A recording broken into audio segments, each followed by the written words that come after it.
السلام علیکم ورحمۃ اللہ وبرکاتہ نحمده ونصلی علی رسولہ الکریم اما بعد فاعوذ باللہ من الشیطان الرجیم بسم اللہ الرحمن الرحیم رب اشرح لی صدری ویسر لی امری واحلل عقدۃ من لسانی یفقهوا قولی ان الحمد للہ نستعینہ ونستغفرہ ونعوذ باللہ من شرور انفسنا ومن سیئات اعمالنا من يهده الله فلا مضل له ومن يضلله فلا هادي له واشهد ان لا اله الا الله واشهد ان محمدا عبده ورسوله يا ايها الذين امنوا اتقوا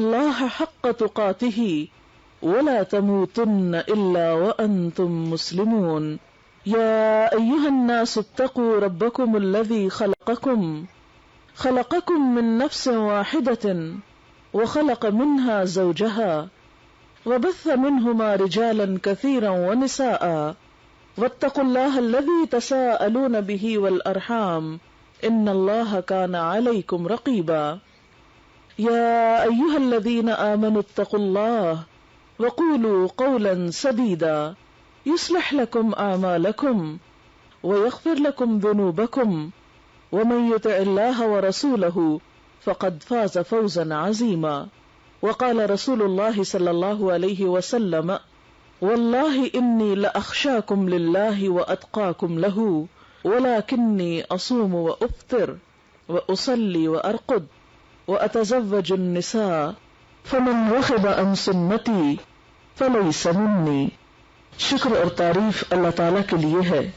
ہم اسی سے مدد چاہتے ہیں اور اسی سے اپنے گناہوں کی معافی چاہتے ہیں، اور ہم اپنے نفس کی برائیوں کے مقابلے میں اپنے آپ کو اللہ کی پناہ میں دیتے ہیں.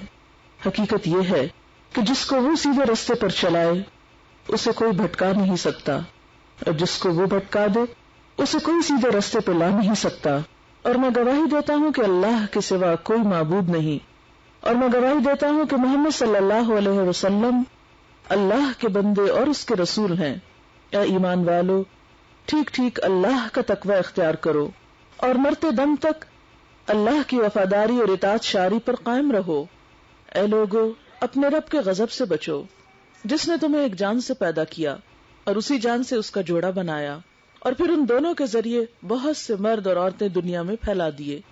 اس پالنے والے اللہ کی ناراضگی سے بچتے رہنا جس کا واسطہ دے کر تم ایک دوسرے سے اپنے حقوق مانگتے ہو، اور رشتہ داروں کے حقوق کا پاس اور لحاظ رکھو. یقین جانو خدا تمہاری نگرانی کر رہا ہے. اے ایمان والو، اللہ سے ڈرتے رہو اور جچی تلی مضبوط بات زبان سے نکالو تو اللہ تمہارے اعمال کی اصلاح فرمائے گا اور گناہوں پہ معافی کا پردہ ڈال دے گا. اور جو لوگ اللہ اور اس کے رسول کی اطاعت اور فرما برداری کریں گے وہ عظیم الشان کامیابی سے سرفراز ہوں گے.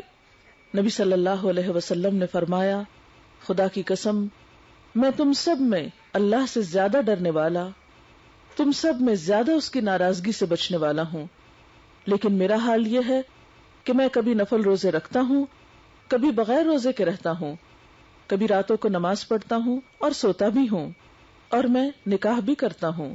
بس جو میری اس سنت سے منہ پھیرے اس کا مجھ سے کوئی تعلق نہیں.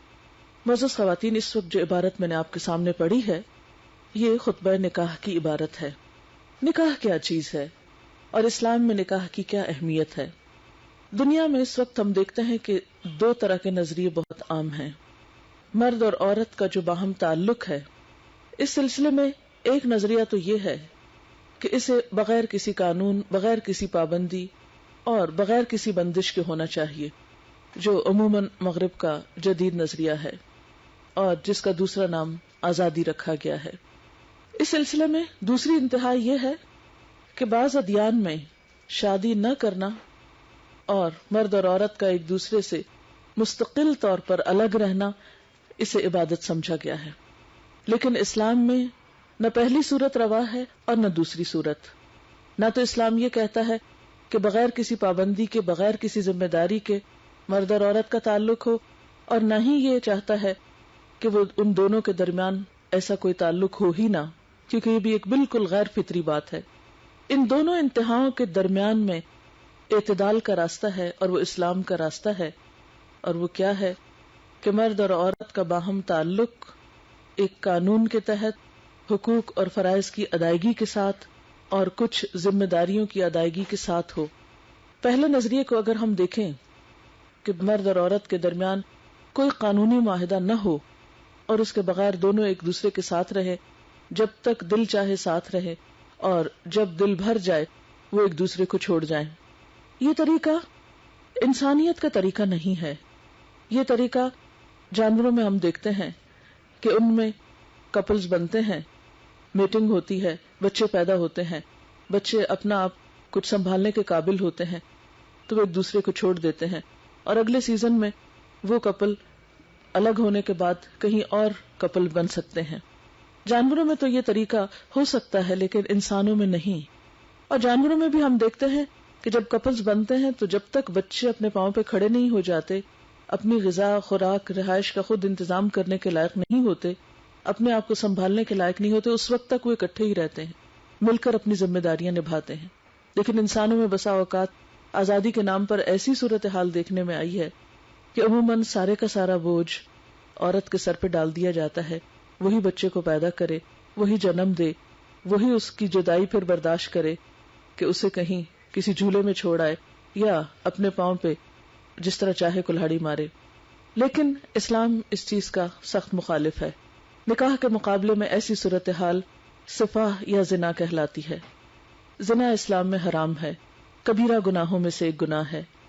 کیوں؟ اس لیے کہ نکاح کے بغیر جو تعلق باہم وجود میں آتا ہے اس میں کوئی بھی دوسرے کی پوری طرح ذمہ داری قبول نہیں کرتا۔ اس معاہدے کے اندر دو بڑے فریق ہیں، ایک طرف عورت ہے اور دوسری طرف مرد ہے۔ اسلام میں جب نکاح ہوتا ہے تو اس موقع پر اللہ تعالیٰ کو بھی گواہ بنایا جاتا ہے اور گواہ بنا کر اس بات کا عہد کیا جاتا ہے کہ ہم ایک دوسرے کے حقوق و فرائض ادا کریں گے، اور اس کے ساتھ ساتھ بندوں کو بھی گواہ بنایا جاتا ہے، کیونکہ اسلام میں خفیہ نکاح نام کی کوئی چیز نہیں، اس کا اعلان کرنا پڑتا ہے، شادی کے موقع پر گواہ ہوتے ہیں، ولی ہوتا ہے۔ یہ ساری صورتحال اس لیے کہ دونوں کو ایک دوسرے کے حقوق ادا کرنے کے لیے پابند کیا جائے۔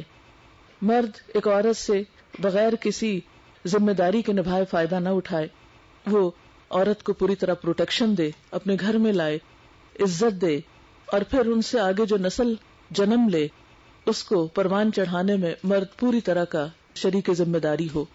یہ نہیں کہ بچہ پیدا ہونے کے بعد عورت سنگل پیرنٹ کے نام سے ساری مصیبت جھیلتی رہے۔ اور اس میں دونوں کو ایک دوسرے کے حقوق ادا کرنے کے لیے بہت طرح پابند بھی کیا گیا۔ ہاں، ان ساری احکامات اور ہدایات کے باوجود اگر کوئی ان ذمہ داریوں کو نہیں نبھائے تو قیامت کے دن جیسا کہ آپ سب جانتے ہیں کہ اللہ تعالیٰ اپنے حقوق کی کمی بیشی کو تو معاف کر دیں گے، لیکن بندوں کا حق اگر کسی نے نہیں دیا، حقوق العباد میں کوئی کوتاہی کی، ایک دوسرے پر اگر کوئی زیادتی کی، ایک دوسرے کے ساتھ بے وفائی کی، یا ایک دوسرے پر ظلم و ستم ڈھایا، یا دوسرے کی ذمہ داری پوری نہیں کی، یا اس کو کسی بھی طرح ستایا، تو یہ وہ تمام باتیں ہیں کہ جن کا پورا پورا حساب اللہ کی عدالت میں ہوگا۔ اس لیے اسلام صرف قانون کے سہارے خوشیاں نہیں دیتا، بلکہ اس کے ساتھ ساتھ ہم دیکھتے ہیں کہ اس خطبہ نکاح میں تقویٰ کا لفظ بار بار آیا کہ اللہ سے ڈرو، وہ تم پہ نگرانی کر رہا ہے، وہ تمہیں دیکھ رہا ہے کہ تم کس طرح کا معاملہ کرتے ہو۔ دوسری چیز یہ ہے کہ اسلام نے مرد اور عورت کو باہم ایک دوسرے کا مددگار بنایا ہے۔ قرآن پاک میں شوہر اور بیوی کا جو رشتہ ہے اسے اتنے خوبصورت الفاظ میں واضح کیا گیا، ہن لباس لکم وانتم لباس لہن، وہ تمہارا لباس ہیں، تم ان کا لباس ہو، وہ تمہارے عیب چھپائیں، تم ان کے عیب چھپاؤ، وہ تمہارے لیے باعث زینت ہو، باعث خوشی اور باعث راحت ہو، باعث سکون ہو، اور تم ان کے لیے باعث راحت، باعث خوشی اور باعث سکون ہو، کیونکہ لباس انسان کے لیے زینت کا کام بھی دیتا ہے، لباس انسان کے لیے خوشی کا سامان بھی ہوتا ہے، انسان کی عزت اور اس کے وقار کو بھی ظاہر کرتا ہے، انسان کو گرمی سردی کی شدت سے بھی بچاتا ہے۔ غرض لباس کے بغیر انسان ادھورا ہوتا ہے۔ بالکل اسی طرح شوہر بیوی کے بغیر اور بیوی شوہر کے بغیر ایک دوسرے سے اگر صحیح طور پر یہ رشتہ قائم نہ ہو تو دونوں کی زندگی ادھوری ہو جاتی ہے، دکھی ہو جاتی ہے۔ اس لیے دونوں کے درمیان نہ تو مقابلہ بازی پیدا کی گئی، جس طرح عموماً ہم دیکھتے ہیں کہ بعض کلچرز میں مرد اور عورت کو ایک دوسرے کا حریف بنا دیا گیا، ایک دوسرے کے مقابلے پہ لایا گیا ہے، اور دونوں ایک دوسرے سے اپنے حقوق مانگ رہے ہیں. پہلے تو ہمیشہ سنتے تھے کہ عورتیں حقوق مانگتی ہیں کیونکہ عورتوں پہ ظلم عموماً زیادہ ہوتا ہے، نسبتاً کمزور ہوتی ہیں، اس لیے ان کے حقوق دبا لیے جاتے ہیں. لیکن اب دنیا میں ایک نئی تحریک اٹھی ہے مینز رائٹس کے نام سے، کہ مرد بھی اپنے حق مانگ رہے ہیں، اور ہر ایک صرف حق مانگ رہا ہے اور حق چھین رہا ہے اور دوسرے سے شکوے شکایات کر رہا ہے. لیکن ایسی کوئی تحریک نہیں چلتی جس میں کسی کو اپنا فرض ادا کرنے کے بارے میں بھی بتایا جائے یا اپنی ذمہ داریاں نبھانے کے لیے بھی کہا جائے. تو اسلام میں ہم دیکھتے ہیں کہ حق کا مطالبہ ضرور ہے. یہ نہیں کہا گیا کہ اپنے حق کو چھوڑ ہی دو یا حق کی بات ہی نہ کرو. حق تو ہے، اللہ تعالیٰ نے اپنے حق کے ساتھ ہی بندوں کے حقوق رکھے اور بہت شدت سے ان کی ادائیگی کی تلقین بھی کی ہے، اور اتنی سخت وارننگ دی ہے کہ اگر حق تلفی کی تو پوچھ ہوگی، پکڑ ہوگی. لیکن دوسری طرف اسلام کا بہت زیادہ زور اس بات پر ہے کہ ہر شخص اپنا فرض پورا کرے، کیونکہ جب تک ہر شخص اپنی ذمہ داری پوری نہیں کرے گا اس وقت تک دوسرے کو حق مل ہی نہیں سکتا. اور یہ صرف عورتوں کے لیے نہیں ہے، یہ مردوں کے لیے بھی اتنا ہی ہے. مرد اپنی ذمہ داری پوری کریں گے تو عورت کو حق ملے گا، عورت اپنی ذمہ داری نبھائے گی تو مرد کو حق ملے گا. اس لیے ہم دیکھتے ہیں کہ شادی کے موقع پر اس خطبے کے ذریعے ایک بہترین تعلیم دی گئی ہے جو آئندہ زندگی میں بہت مفید ہو سکتی ہے، نئے جوڑے کے لیے بھی. اور شادی کے موقع پر صرف اس جوڑے کو یہ خطبہ نکاح نہیں سنایا جاتا بلکہ جتنے بھی لوگ وہاں موجود ہوتے ہیں ان سب کے لیے ایک یاد دہانی ہوتی ہے. ہم سب مسلمان ہونے کا دعویٰ کرتے ہیں، اللہ تعالیٰ کو مانتے ہیں، پھر معلوم نہیں کیسا مانتے ہیں کہ اس کی کوئی بات ماننے کو تیار نہیں. ہم اس کی کتاب کو مانتے ہیں لیکن اس کے اندر جو کچھ لکھا ہے اس کو ماننے کو تیار نہیں. ہم آخرت کو مانتے ہیں لیکن ہمیں حساب کتاب کے اوپر یقین نہیں کہ ہم سے پوچھا بھی جائے گا اور ہم سے سوال کیا جائے گا. لیکن یہ سب کچھ دنیا کی حد تک تو ہمیں اختیار دیا گیا نا کہ ہم جو چاہیں مانیں، جو نہیں چاہتے نہیں مانیں. لیکن کل کا ایک دن تو آئے گا کہ جب ہمیں پوچھا جائے گا اور ہمیں ماننا پڑے گا، اور ان حقیقتوں کے بارے میں ہمیں جواب دہی کرنی ہوگی جن کے بارے میں آج ہم غافل ہیں.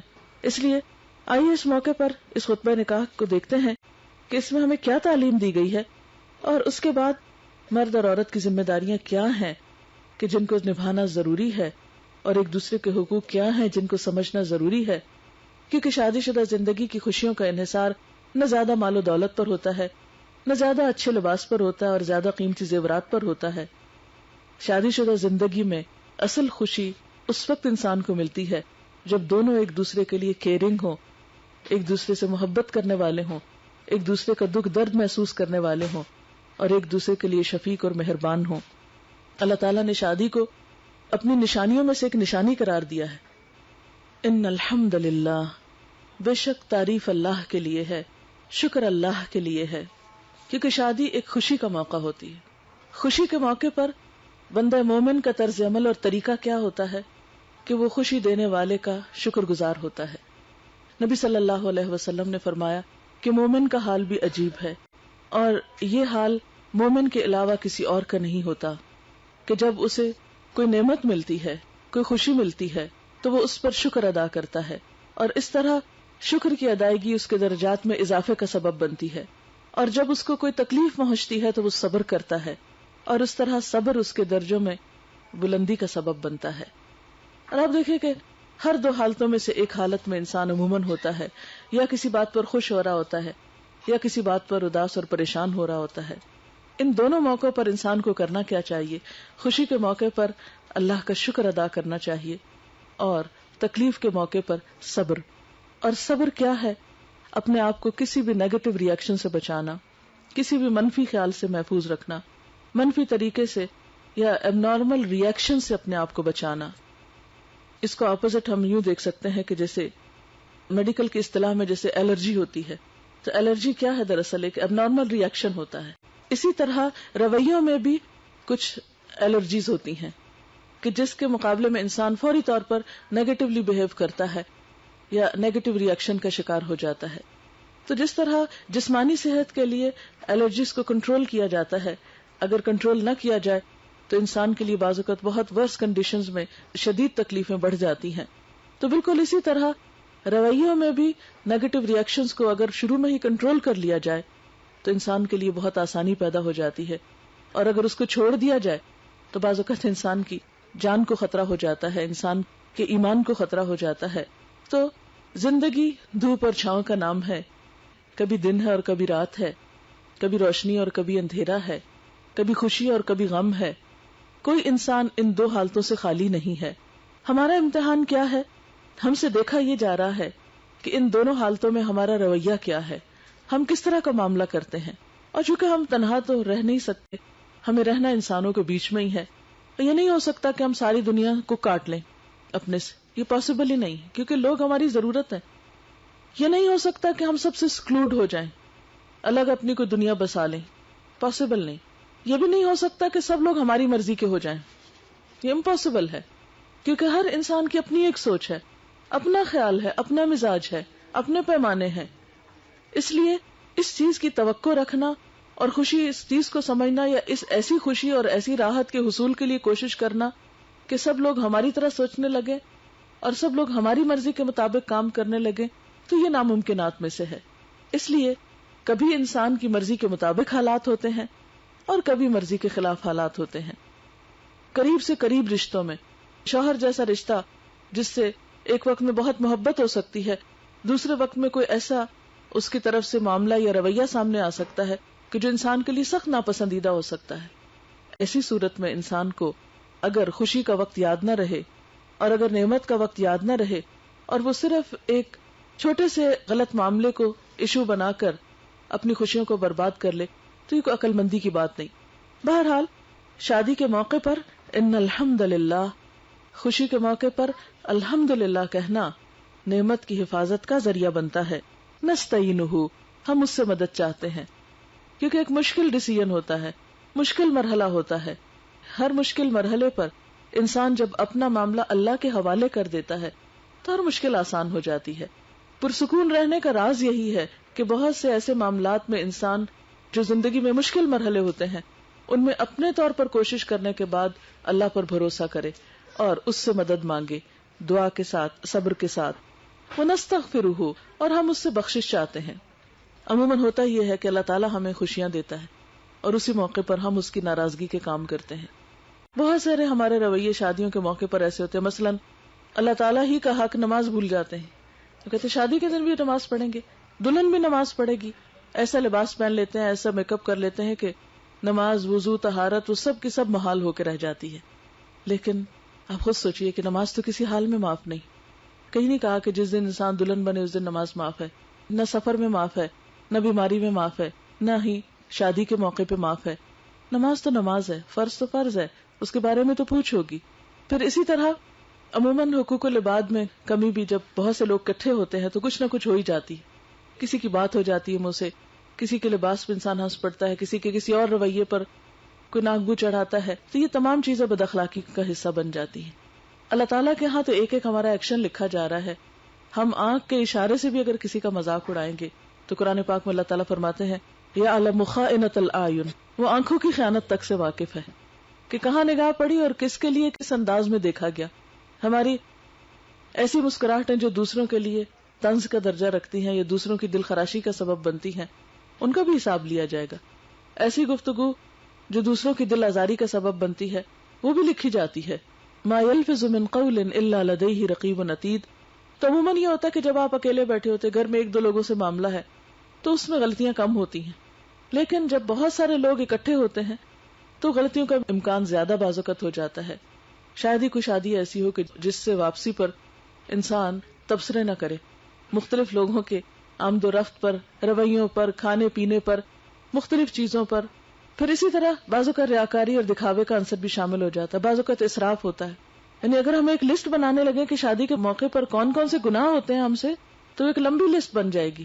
تو ایسے موقع پر ہم کیا چاہتے ہیں؟ اللہ تعالیٰ ہماری مدد فرمائے، ہمیں خوشیاں نصیب ہوں، آئندہ زندگی بہت اچھی ہو. لیکن جب ہم اس موقع پر اپنی طرف سے، یعنی اللہ تو ہمیں دے رہا ہے، لیکن اللہ تعالیٰ کی اطاعت کا جب معاملہ آتا ہے تو وہ ہم بھول جاتے ہیں. اس لیے نستغفرہ، جان بوجھ کے تو گناہ کرنے کی کوئی حیثیت ہی نہیں، یا جان بوجھ کے گناہ کرنے کی تو کہیں کوئی رخصت ہی نہیں. ہاں انسان ہونے کے ناطے بھول چوک ہر ایک سے ہوتی، کوئی فرشتہ نہیں ہے. لیکن اس کا علاج بھی ساتھ ہی بتایا گیا کہ انسان کثرت سے استغفار کرتا رہے اور اس خوشی کے موقع پر بھی استغفار کو نہ بھولے. ونعوذ باللہ من شرور انفسنا، اور ہم اللہ کی پناہ چاہتے ہیں، اپنے آپ کو اللہ کی حفاظت میں دیتے ہیں اپنے نفس کے شر سے بچنے کے لیے. کیونکہ بہت سے معاملات میں خرابی کا سبب ہمارا اپنا ہی نفس ہوتا ہے. کہیں ہم بدگمانی کا شکار ہو رہے ہوتے ہیں، یعنی دوسرے میں کوئی خرابی نہیں، لیکن ہمیں شیطان نے بہکا دیا، کوئی وسوسہ ہمارے دل میں آ گیا اور ہم اس کو فالو کرنے لگتے ہیں. بدگمانی ہوئی، اس کے بعد تجسس شروع ہو گیا، پھر کہیں غیبت شروع ہو گئی، دیکھا کہ کوئی ہم سے آگے نکل رہا ہے کسی بھی چیز میں تو اس کی ٹانگ کھینچنے کے لیے کوئی نہ کوئی ادھر ادھر افواہیں پھیلانی شروع کر دی. خاندان میں عام طور پر ایک دوسرے کے ساتھ ایک خاموش مقابلے بھی ہو رہے ہوتے ہیں. تو ایسے موقعوں پر انسان کے لیے سب سے زیادہ جو چیز نقصان دہ ہے وہ خود اس کا اپنا نفس ہے.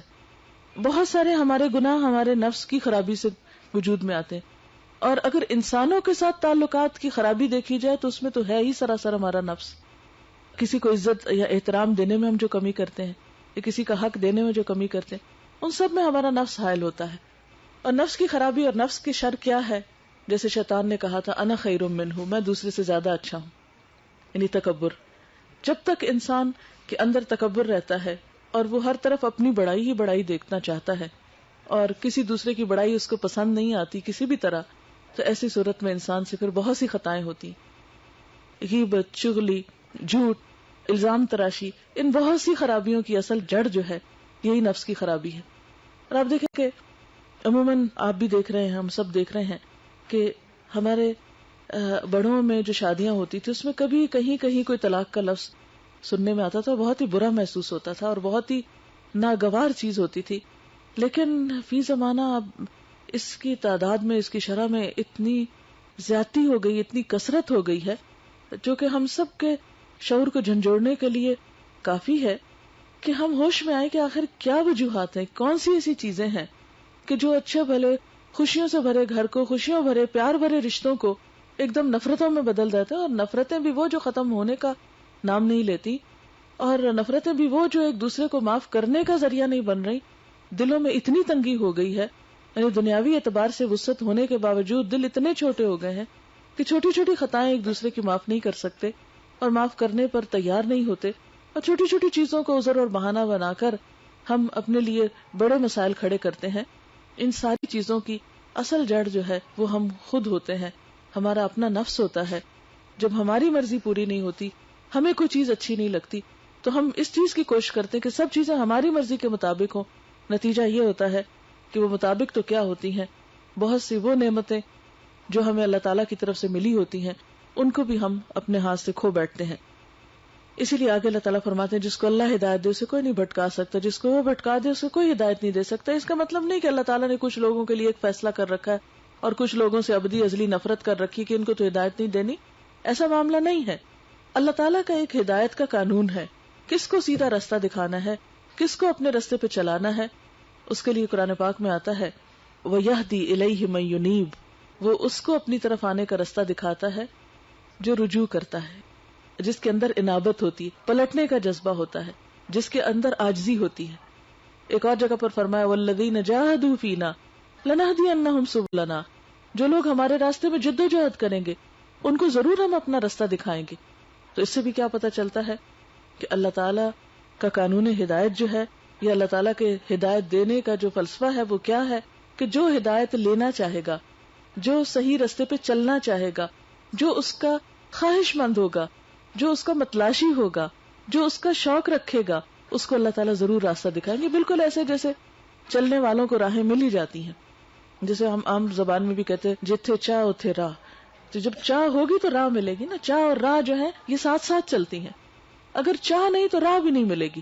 جیسے دنیا میں چاہ کے بغیر راہ نہیں ملتی، اسی طرح ہدایت کے لیے بھی جب تک چاہ نہیں ہوگی اس وقت تک راہ نہیں ملے گی. اور یہ ہدایت کون سی ہے؟ اس سے مراد یہ ہے کہ انسان جب دو انسانوں کا باہم رشتہ جڑتا ہے یا دو خاندانوں کے درمیان تعلق قائم ہوتا ہے تو ان کو کیا کرنا چاہیے، کیا نہیں کرنا چاہیے، کیا چیز ان کے لیے بہتر ہے، کیا چیز بہتر نہیں ہے، اس میں جو فیصلے ہوتے ہیں چھوٹے چھوٹے ان میں صحیح رہنمائی کا مل جانا، رائٹ ٹائم پہ رائٹ ڈیسیژن لے لینا، جس سے انسان کی زندگی میں بعض اوقات تلخیوں کے باوجود سکون اور خوشیوں کی لہریں آتی رہتی ہیں. یہ تمام چیزیں اللہ تعالیٰ کی توفیق سے ہوتی ہیں.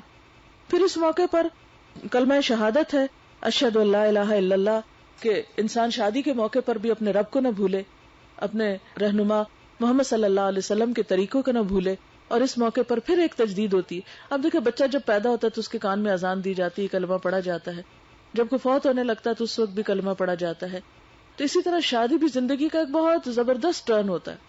تو اس موقع پر بھی اس کلمے کی یاد دہانی کرائی جاتی ہے کہ تم مسلمان ہو اور مسلمان بن کے جینا ہے, اور اسلام کی جو اس معاملے میں روایات ہیں ان کی پاسداری کرنا ہے. پھر ہم دیکھتے ہیں کہ 3 آیات ہیں, اور ان 3 آیات میں 4 دفعہ تقوی کا حکم ہے. بار بار یہ کہا گیا اللہ سے ڈرو, اللہ سے ڈرو, اللہ سے ڈرو, کیونکہ جو شخص اللہ سے ڈرے گا پھر ہو نہیں سکتا کہ وہ بندوں کا حق نہ دے, پھر ہو نہیں سکتا کہ وہ سامنے کچھ ہو اور پیچھے کچھ ہو نہیں سکتا کہ سامنے تو خوشامد کرے اور پیچھے سے جڑیں کاٹنے والا ہو. کیونکہ جو اللہ سے ڈرتا ہے وہ تنہائی میں بھی اس سے ڈرتا ہے, وہ سب کے بیچ میں بیٹھ کے بھی ڈرتا ہے. جو اللہ سے ڈرتا ہے وہ اپنی زبان سے غلط بات کر کے کسی کے اوپر الزام تراشی نہیں کر سکتا, وہ کسی پہ جھوٹے بہتان نہیں لگا سکتا, کیونکہ جہاں جھوٹ آ جاتا ہے عموماً تعلقات کی خرابی کا سبب جھوٹ بنتا ہے. جہاں جھوٹ آ جاتا ہے, چھوٹی چھوٹی باتوں میں جھوٹ بولا جاتا ہے, ایک دوسرے پہ جھوٹے الزام لگائے جاتے ہیں, وہاں پر کبھی خوشیاں نہیں آ سکتی. تو یہ وہی شخص اپنی زبان کو جھوٹ سے روک سکتا ہے جس کو پتا ہے کہ جھوٹ اور ایمان ایک دل میں جمع نہیں ہو سکتے, جس کو خدا کا ڈر ہو. ورنہ بندے کو تو انسان طرح طرح سے دھوکہ دے سکتا ہے. اس لیے کیا کہا گیا, اللہ سے ڈرو, اور کیسا ڈرو, حق کا تقاتی ہی, جیسا کہ اس سے ڈرنے کا حق ہے. وَلَا تَمُوتُنَّ إِلَّا وَأَنْتُمْ مُسْلِمُونَ, اور تمہیں موت نہ آئے مگر اس حال میں کہ تم اطاعت گزار ہو, فرما بردار ہو, یعنی تمہاری زندگی کا خاتمہ اللہ کی اطاعت میں ہو. اور یہ اطاعت صرف نماز روزے کی نہیں ہوتی. ہم سمجھتے ہیں کہ نماز روزہ کر لیے تو دین مکمل ہو گیا. نہیں, اس سے دین نہیں مکمل ہوتا. یہ تو ایک طرح سے ٹریننگ کا ایک ذریعہ ہے. نماز کیا ہے, ٹریننگ ہے. ایک روزہ کیا ہے, ٹریننگ ہے. حج کیا ہے, ٹریننگ ہے.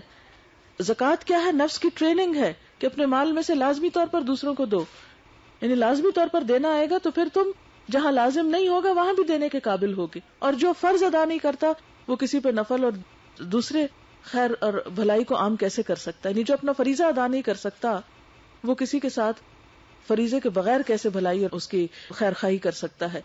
یہ جو ہمارے ریچولز ہیں یہ مقصود نہیں ہے, یہ مطلوب نہیں ہے, یہ تو ذریعہ ہے ہماری ٹریننگ کا, ہماری ظاہری اور باطنی طہارت اور پاکیزگی کا, سیکریفائس کا, دوسروں کے لیے جینے کا, دوسروں کے ساتھ شیئر کرنے کا. تو لیکن ہم نے کیا سمجھ رکھا کہ اگر یہ 4-5 چیزیں ہم نے کر لی تو بس ہم سچے پکے مسلمان ہو گئے. پھر اس کے بعد بھول جاتے ہیں کہ زبان کو کس طرح استعمال کرنا ہے, بھول جاتے ہیں کہ دوسرے کے حق حقوق کس طرح دینے ہیں, بھول جاتے ہیں کہ ساس سسر کا رشتہ ہمارے ساتھ کیا ہے, یا خاندان کے دیگر افراد ہمارے لیے کتنے محترم ہیں.